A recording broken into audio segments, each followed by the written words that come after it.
Good morning. It's Wednesday. It's the 7th of April, and we're continuing our look at the post-resurrection appearances of Jesus. This one is from John 20:19. On the evening of that day, the first day of the week, the disciples had gathered together and locked the doors of the place because they were afraid of the Jewish leaders. Jesus came and stood among them and said to them, "Peace be with you."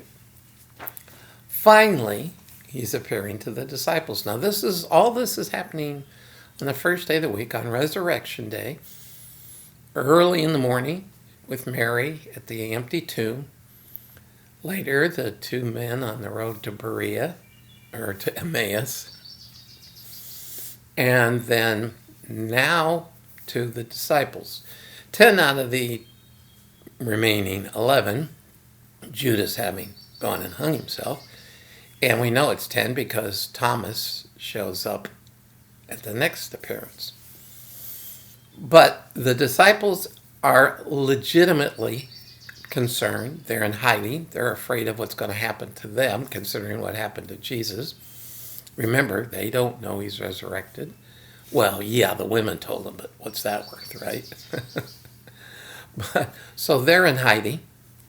The room is locked, and this is all important because it's showing that while Jesus had physicality, he was also not limited by the laws of nature as we understand them.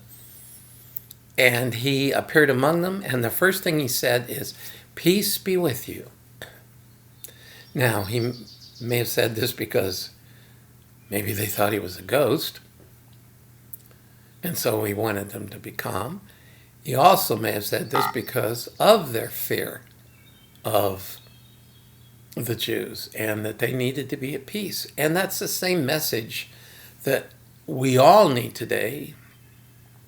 As believers, we need it because we can be caught up in the insanity of the world around us. It's pretty hard not to this last year.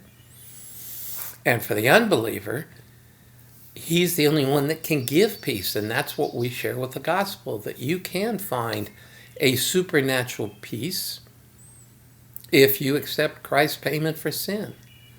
So we can have the peace that passes all understanding. That is a supernatural peace that makes no sense from a human perspective. And boy, is that something to praise God for and to thank Him for. And I'll see you again tomorrow.